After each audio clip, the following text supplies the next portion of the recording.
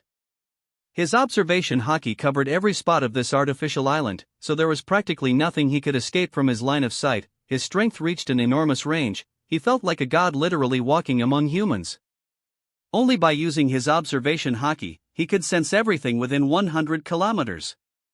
And not only he could feel it, but he could shoot lightning from afar to kill anyone he wanted in this range. He could also use his photographic memory to record or scan anything in range at the speed of a quantum computer. In short, he was now beyond humans. Just the ability of God's perspective, where he could see everything from above even though his body was still below, that alone is invaluable.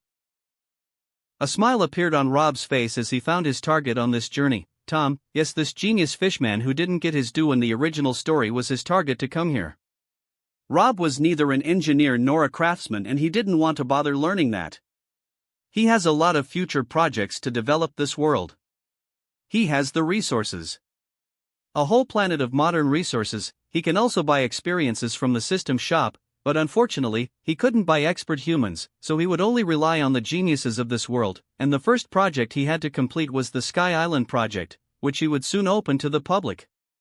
Meanwhile, at Tom's workers' company, a longhorn cowfish fishman who was known as the most skilled shipwright in the world and the head of his own company was sitting in his office while scribbling furiously on ship designs of some sort.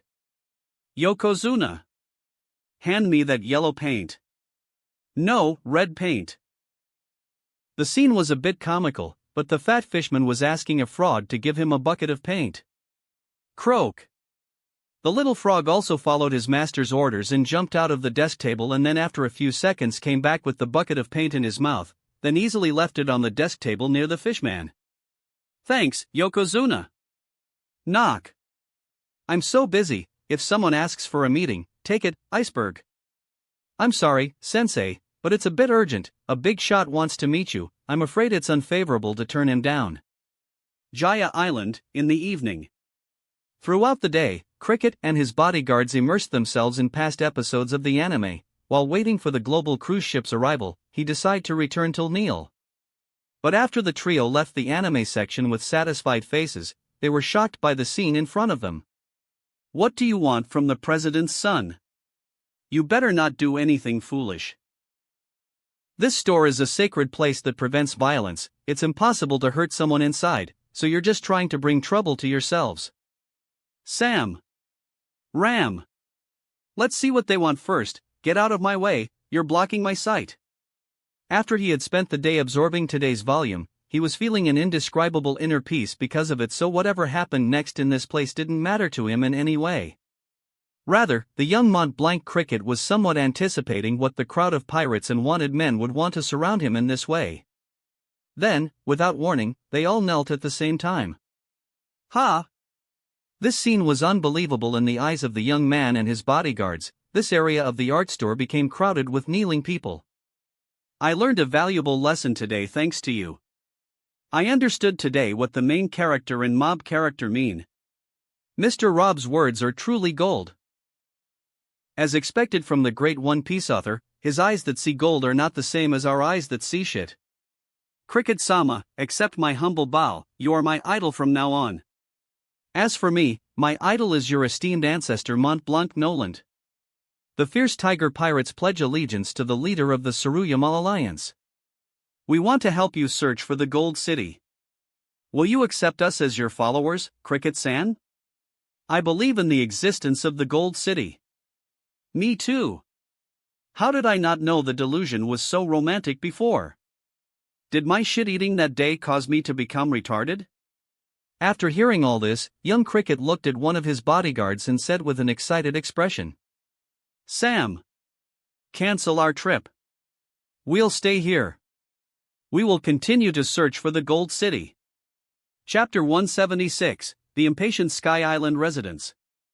Before Rob reached Sky Island and moved to Jaya, Sky Island was in a big uproar, which was what Rob was already expecting. Ever since Rob announced the Sky Island saga as a new saga coming to the One Piece story by changing the art store murals a week ago, things here are not quite so calm. But with the arrival of the Jaya arc that was paving the way for the grand arc of Sky Island, Scipion's enthusiasm became completely out of control. Angel Beach. You seem busy, my dear. Take this towel to wipe your sweat. On the shores of the White Sea was a young man with tiny wings on his back and a strange haircut that resembled two receivers, but unlike his futuristic version, he was not bald but had curly brown hair. This man was Pagaya, a man of medium height from Skypiea. He has typical Scipion antennae prominent on his head. But he didn't have that round beard on his beard like in the future. His eyes are closed, and yet he appears to be fully able to see and speak. He wears typical Scipion robes, in his case, a yellow-brown robe with a light yellow collar, and a light yellow at the end of the sleeves. He was now a young man of 27, still living with his wife, the same woman who gave him the towel to wipe his sweat. Pagaya looked at the young woman who looked like an angel in his eyes. This was his wife, Claudia, with blonde hair, blue eyes, and typical antennae as well as white wings behind her back. She was an exact copy of Koni's in the manga, but more mature. Well, it was her mother after all. "Welcome back, Claudia." Pagaya took the towel and wiped his sweat before he had a rest because he hadn't rested for hours. He was so busy working on fixing so many waivers to the point that he didn't notice his wife's arrival, and this made him feel uncomfortable. His wife was still wearing work clothes. And what was her job? Well, it was the most famous job on Sky Island. She was a store goddess, and the clothes she was wearing were exactly the sexy maid outfit. Claudia looked at her husband with loving eyes before speaking with an excited expression. "I'm back to see the situation here before going back to work. Work is very busy these days on Angel Island. I can understand this. After all, the next arc is Luffy's crew arriving on our Sky Island. That's what everyone talking about these days in Skypiea, haha. Everyone has gone crazy.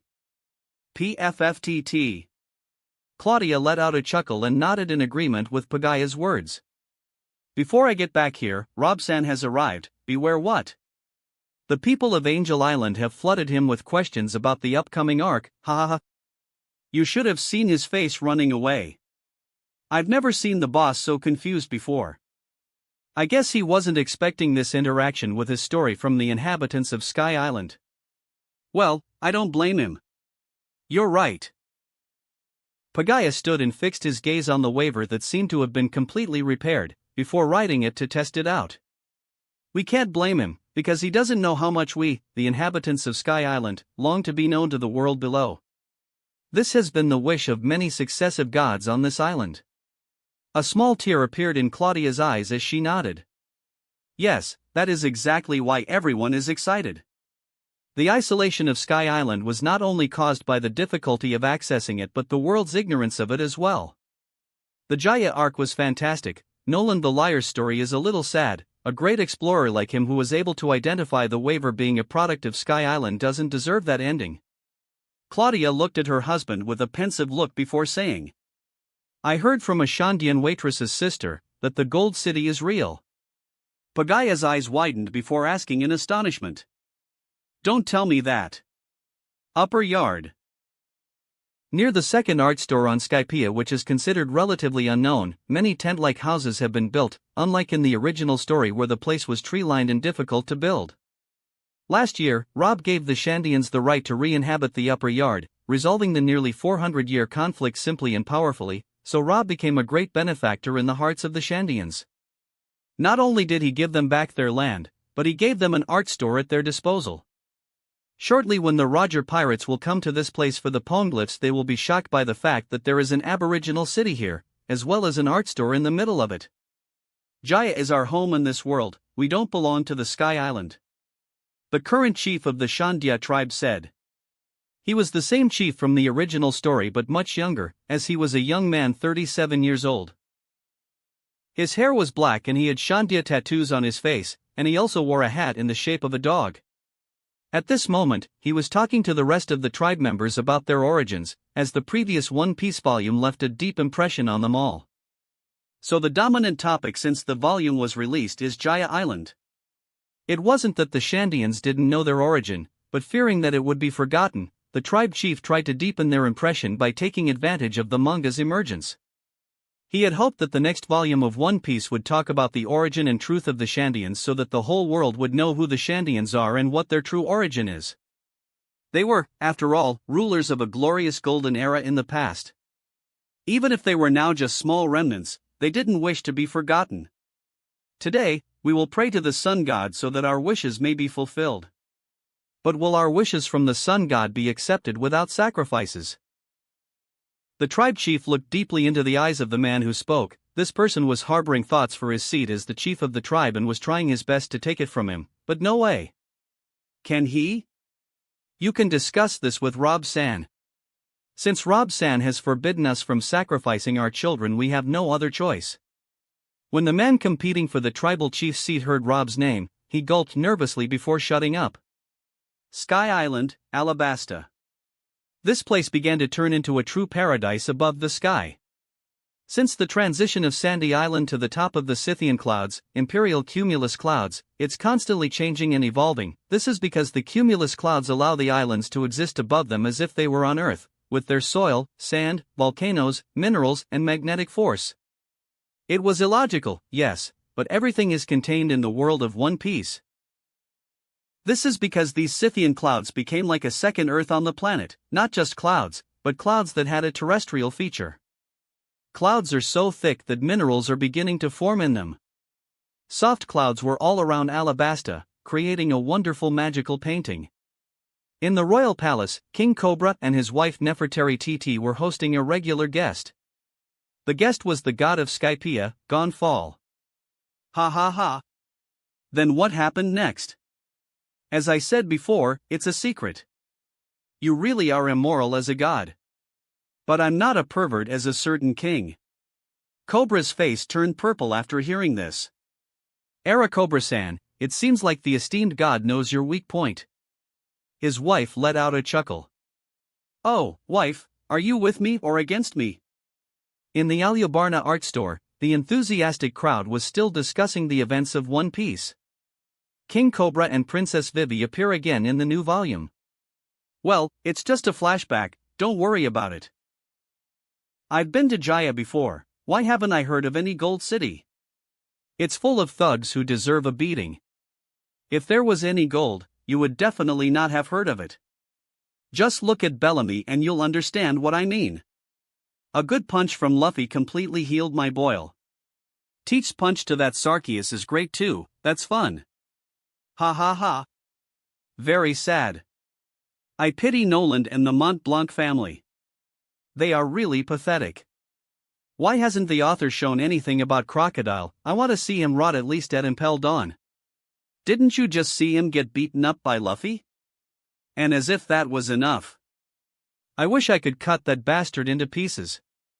He's a fictional character, you know? Ah. I forgot about that. Although the saga of their kingdom is already over, the Alabasta's passion for One Piece hasn't ended at all, it has only increased. The kingdom's only art store always becomes very crowded despite its vastness. The entertainment offered by this place was so tempting that it caused the population of the capital to multiply. Angel Island, Art Store. Sister Goddess, can you tell the author to expedite the release of the new volume, please?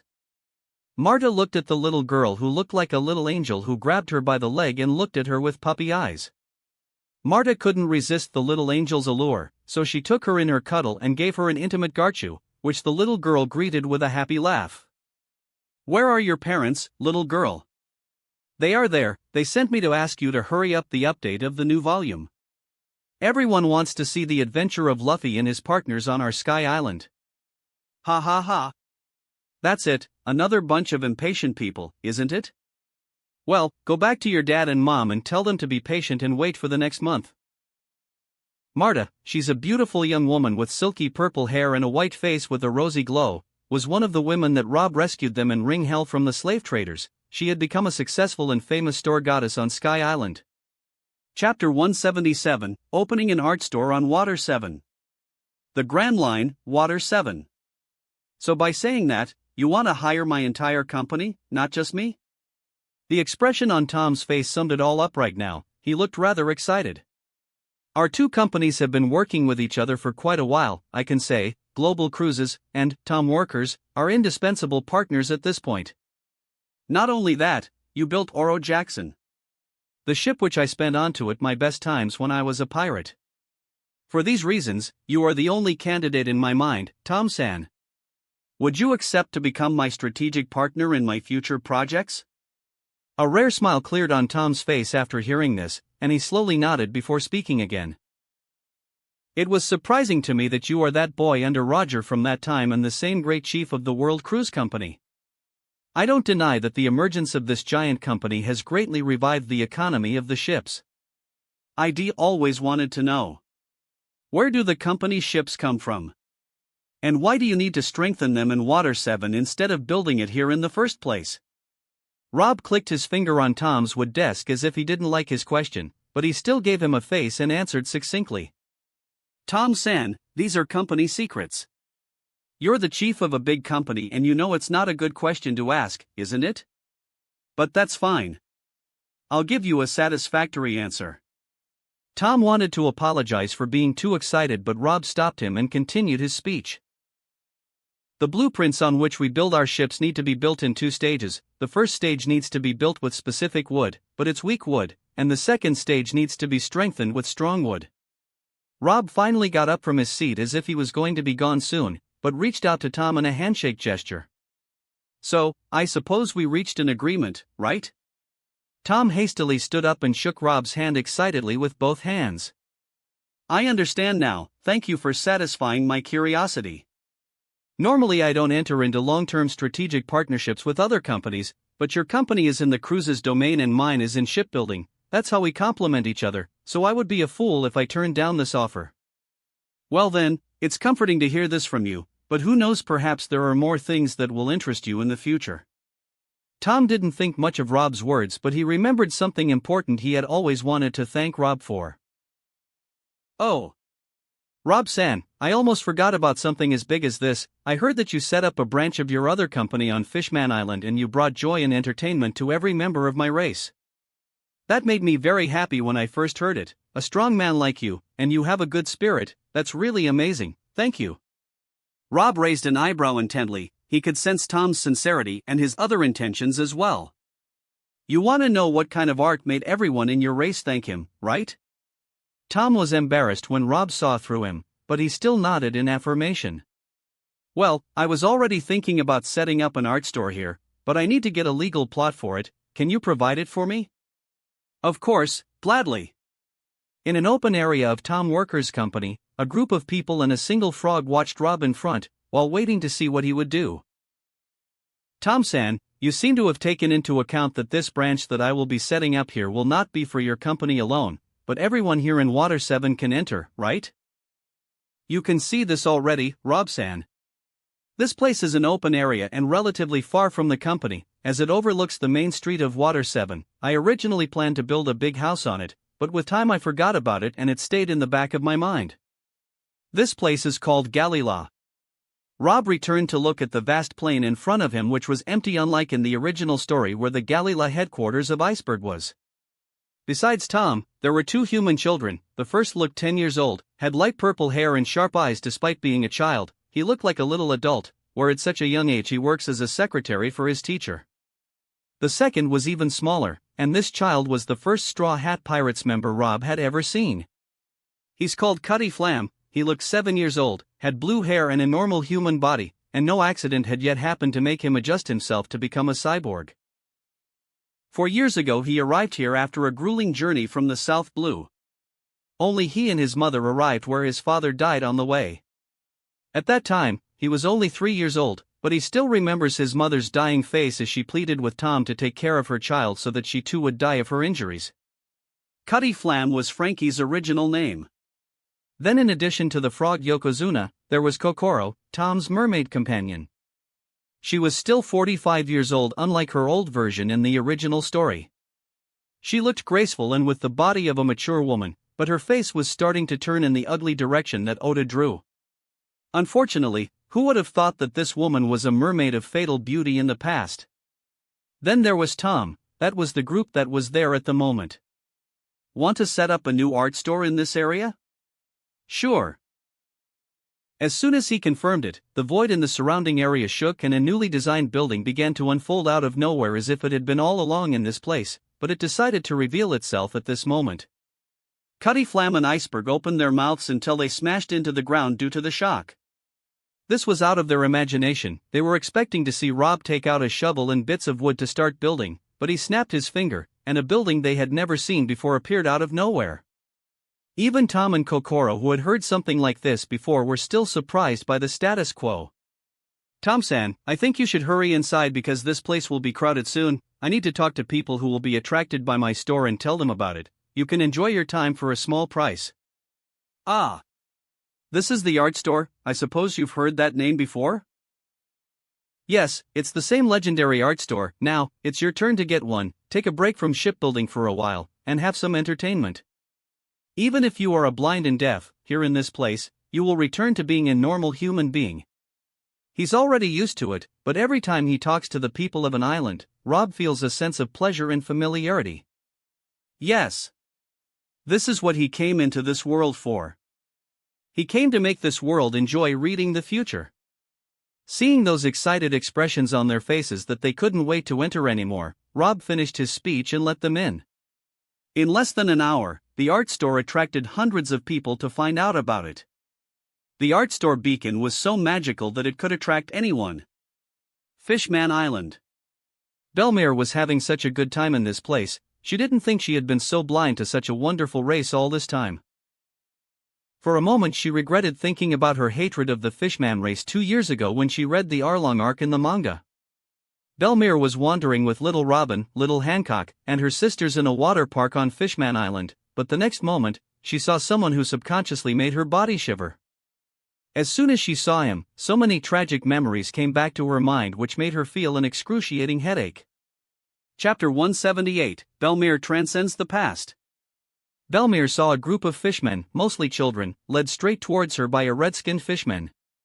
Belmere regained her composure just as quickly as she lost it and took a fighting position. After all, she was one of the numbers in the Evil's Hunters Guild. What made her lose her calmness was seeing the kid Arlong among the group. Big Sister Bella, yay!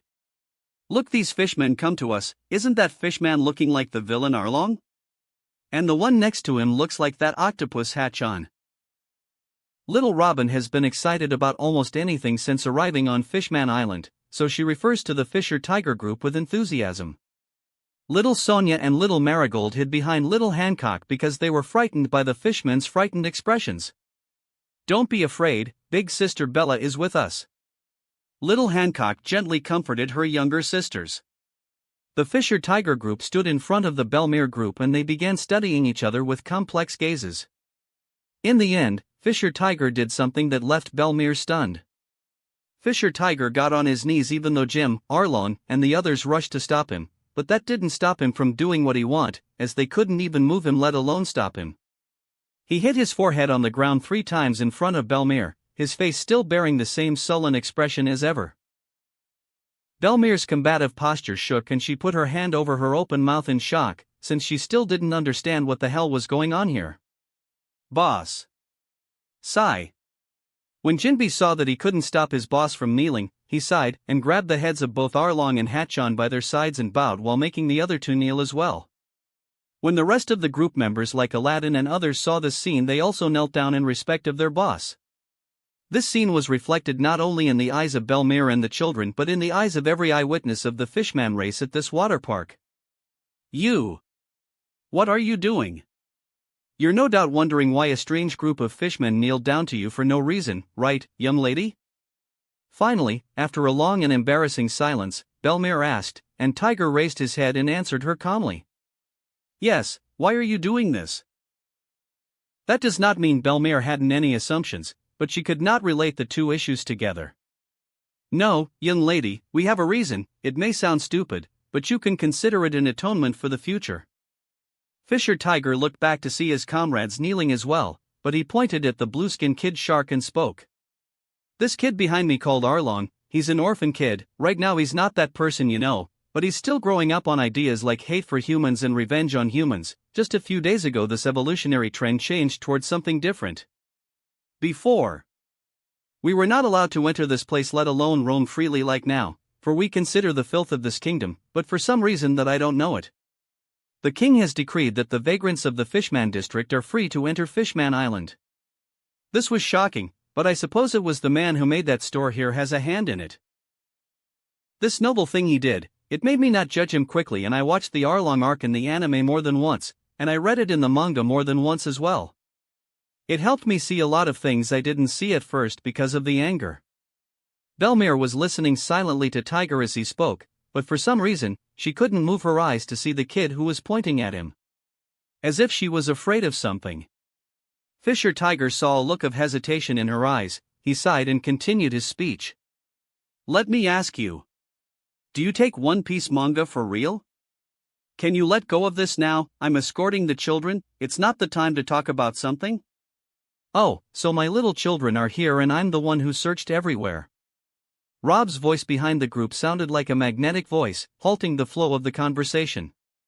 Baba. Oto-san. Oh Yaji. Father. The little girls ran to Rob like four little pups toward their father.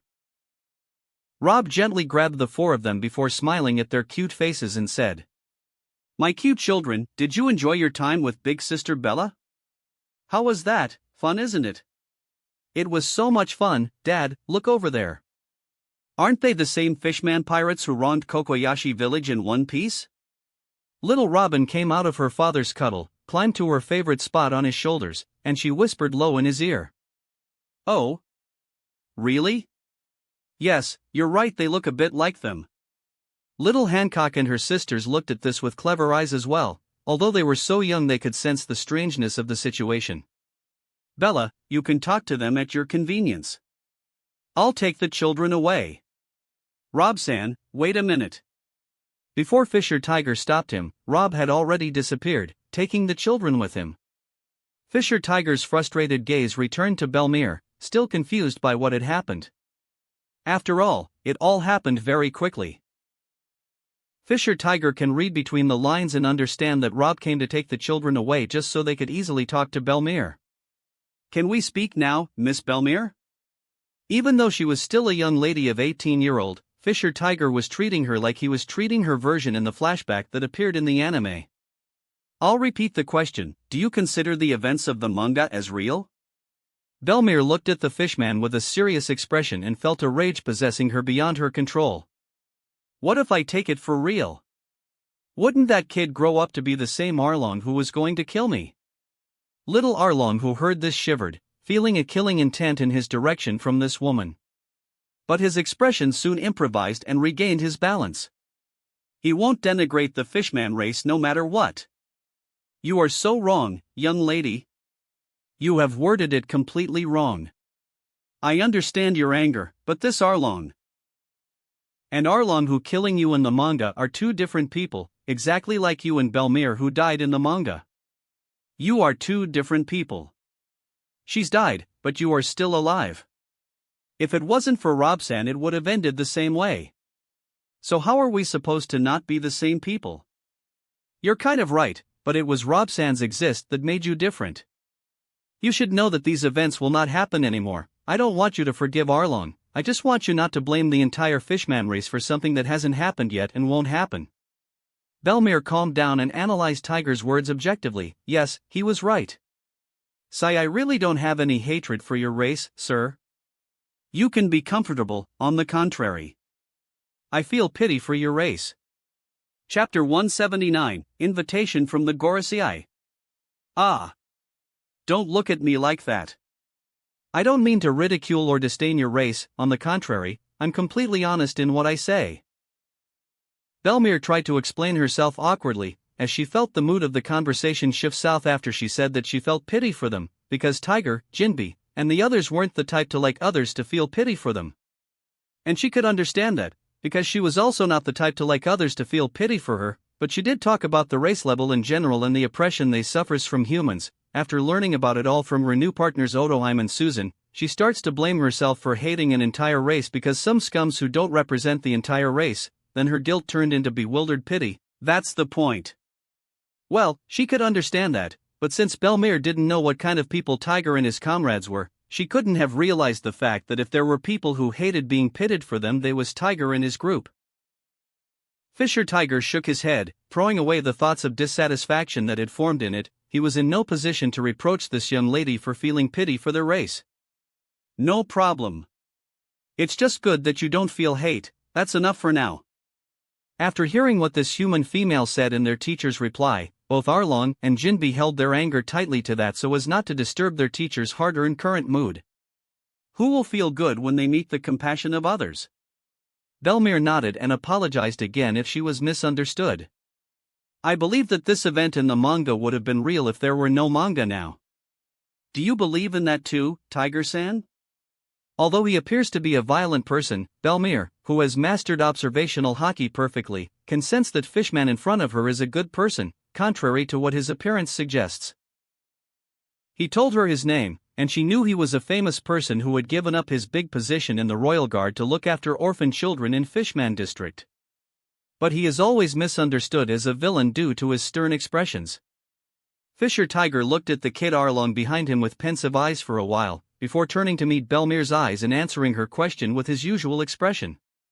I feel the same. I told you earlier that this kid was raised to hate humans from a young age. He still hates all humans even now, but this hatred has reduced greatly with the advent of the manga. Can you believe he is a big fan of the Straw Hats? He's just a kid at this moment. Kids' ideas will change dramatically at this sensitive stage. One Piece manga is a fun story that shows the true human values in Straw Hat Pirates. It's natural to become a fan. Finally, Belmere raised her eyes to see the kid shark with a sad expression. She tried to erase any hatred towards this kid, but pictures of Nami crying while asking for help from Luffy, and the crying moment of her future version from the manga while hugging her two children Nami and Nojiko, flowed into her head at this moment made her eyes become misty. All she could see at this moment was the kid Arlong and the memories of the manga seemed to be from the future. She lost her common sense because of that and crazy thoughts of killing the Fishman kid appeared in her mind. These thoughts started to become more than thoughts, to the point that she was going to attack the next moment. But before that happened, she felt a warm hand grab her head, after which the clarity returned to her eyes, but the tears were still there. Sigh. Rob pulled Belmere into his cuddle in a warm embrace. This girl was very emotional. When Belmere felt a familiar embrace, she gave in to the burning sensation in her throat and wept bitterly. All this happened in front of the Fishman group. Fisher Tiger was ready to defend Arlong at any moment because he sensed something was wrong with Belmere, who started crying when she set her eyes on Arlong. But he sighed when Rob arrived in time and stopped her.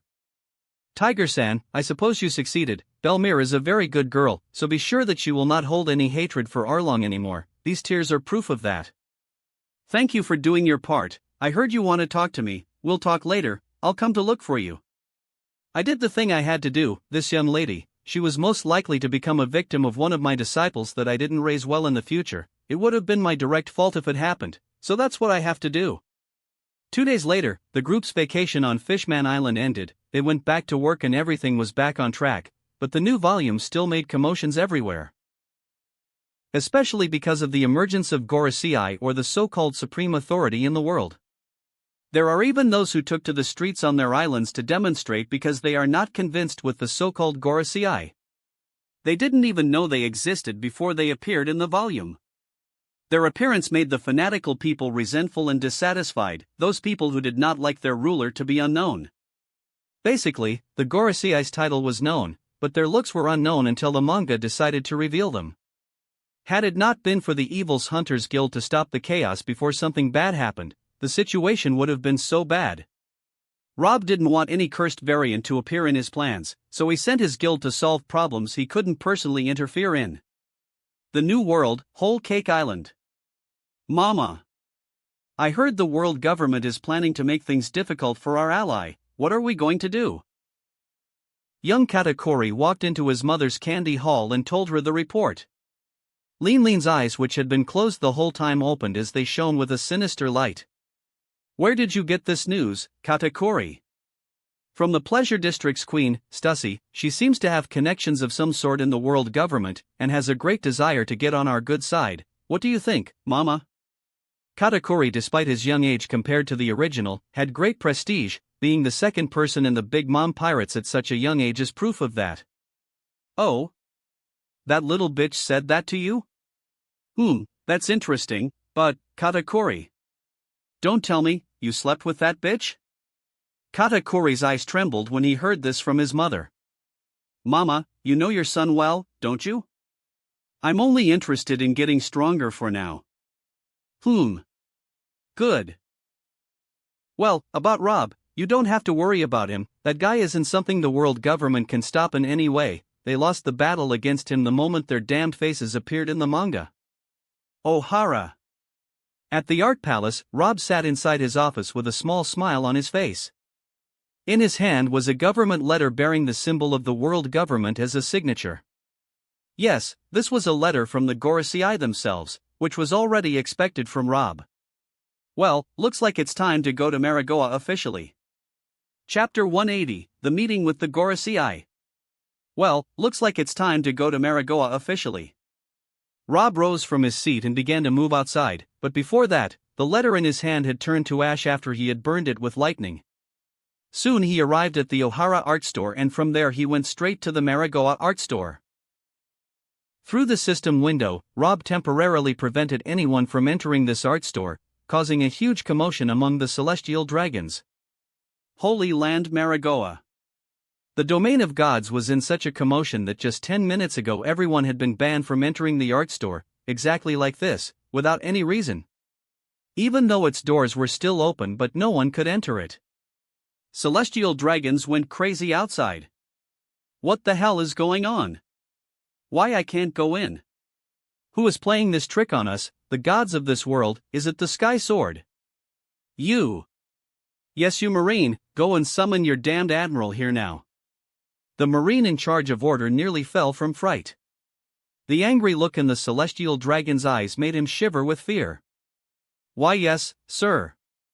As soon as he said that, he ran as hard as he could to the naval base here in the Holy Land. Back in the vicinity of the art store, the atmosphere was getting worse. The anger of the celestial dragons did not decrease but only increased, and the people who suffered as a result of their anger were the celestial dragons guards and the Marines stationed in the domain of the gods. Suddenly, the beacon of the art store glowed with a red light, then words appeared on the open book below, and everyone in the entire Holy Land could see it. Temporarily closed, only an authority equal to or higher than Gorosei is allowed to enter. As soon as those words appeared, some of the wiser celestial dragons calmed down and quietly left the place, while entire teams of CP0 stepped in to calm down and escort the angry celestial dragons away. It looks like he's here. I don't know how he got there, but it's definitely impressive. On their way to the domain of gods, Gorosei with the hat spoke with a sigh.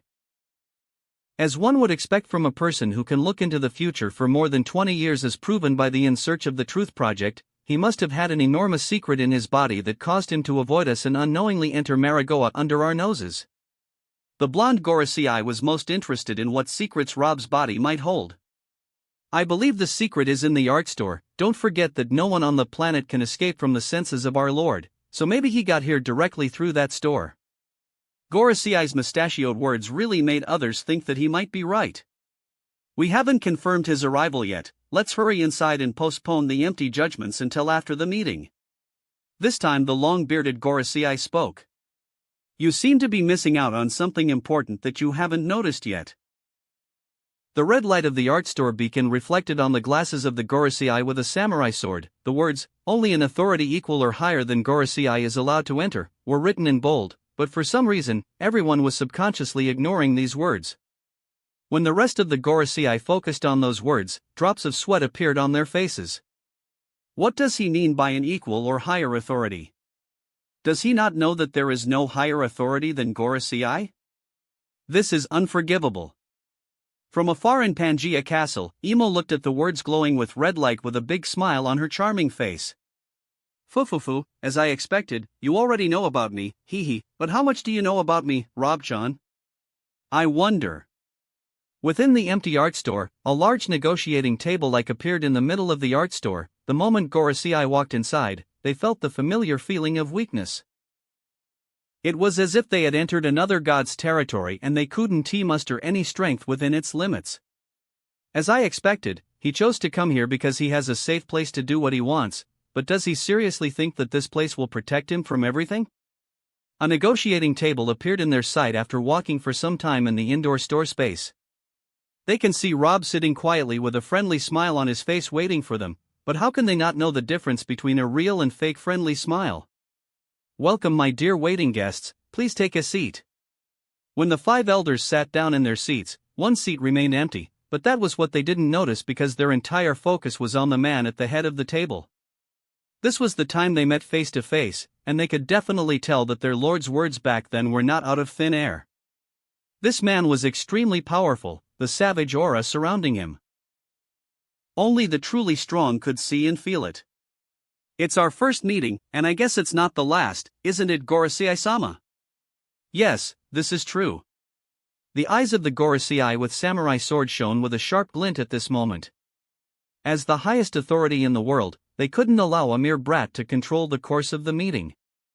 They have to put him in his place at any cost. This is our first meeting, and I believe I'm the host, so I will be incompetent as a host if I only received you like this. Rob clapped his hands and dozens of bottles of sake and tea and coffee cups appeared, all of the highest quality from the treasures of the planet Earth, Chinese tea, and Moroccan tea as examples being the most prominent. The Gorosei chose their drinks from among these treasures silently. Since this boy was polite, they would not refuse his kind gesture. After their selection, Rob clapped his hand and what was left disappeared and the negotiating table returned to looking almost empty. With closing his eyes, Rob drank from his teacup, as he sensed the scent of civilization from his previous world returning to him. Because of this, many memories of Earth intertwined in his head, and they painted a bleak scene of a man in his mid-30s sitting in a dark room whose only light is the light from computer screens. These memories started to become blurry until they disappeared after he opened his eyes, and in his field of vision sat 5 old men. In his previous life he had thought they were just cartoon characters. Characters who had acted as the rulers of the world for a very long time. But despite that, they remain one of the mysterious characters for Rob. Until now, it is not known whether they were the Gorosei of 800 years ago, or only they were the Gorosei of this age. Also, the Gorosei opened their eyes after sipping their drinks. This wasn't the first time they had enjoyed such high-quality drinks that they had made them think they had been drinking shit for this whole length of their lives. So, here I am in front of you. What do you want to talk to me about, your 5 honor? Do you all want to thank me for making you famous? Even the 5 elders were impressed by how calm this man was. Didn't he even know that he was meeting Gorosei? They were the supreme power in the world. Thanking you for making us famous? Don't pretend to be stupid in front of us. Tell us about you, Sky Sword. Who are you really, and what is your goal? Rob was surprised by Gorosei's mustachioed question. He didn't think this question they didn't already know the answer to. Aren't you the rulers of the world? Don't tell me you don't know who I am? Rhodes D. Rob, the son of Rhodes D. Castro and Manuela Castro. They were archaeologists on the run from the pursuit of the world government like many other archaeologists, but your father was very special even among archaeologists, because he knew too much, after all. He was killed by a very powerful pirate at that time, he and your mother. Your real identity is a natural archaeologist, so it's not strange to marry an archaeologist, and it is also not surprising that you know a lot, but all this information is still rubbish in front of what you have even done until now. The whole time while hearing all this from the mustachioed Gorosei, Rob's eyes were turning bloodshot. That wraps up this part of What If Becoming a Mangaka in One Piece World. Thanks so much for listening. As always, new parts drop every 4 days, so be sure to stay tuned. Quick reminder. What if Dragon Deck user in Yu-Gi-Oh! Zexal and What If Reborn as a Goku clone will be going on hold soon, since we've nearly caught up with the author. So now, I need your help picking the next project for the channel. I'm currently deciding between these 3 fanfics. What if Gacha system in Modern Family World? What if Fusion deck user in a different Yu-Gi-Oh! GX? What if Transmigrated in One Piece and becoming a Marine? Please vote in the poll and let me know which story you'd like to see next. I'll take the top 2 picks and start working on those 2 series next. Also check out my Patreon channel for early releases of all the series, where you can find all the series released one day ahead of YouTube. If you enjoyed the video, don't forget to like, subscribe, share it with your friends, and please consider supporting the original author as well. See you in the next one.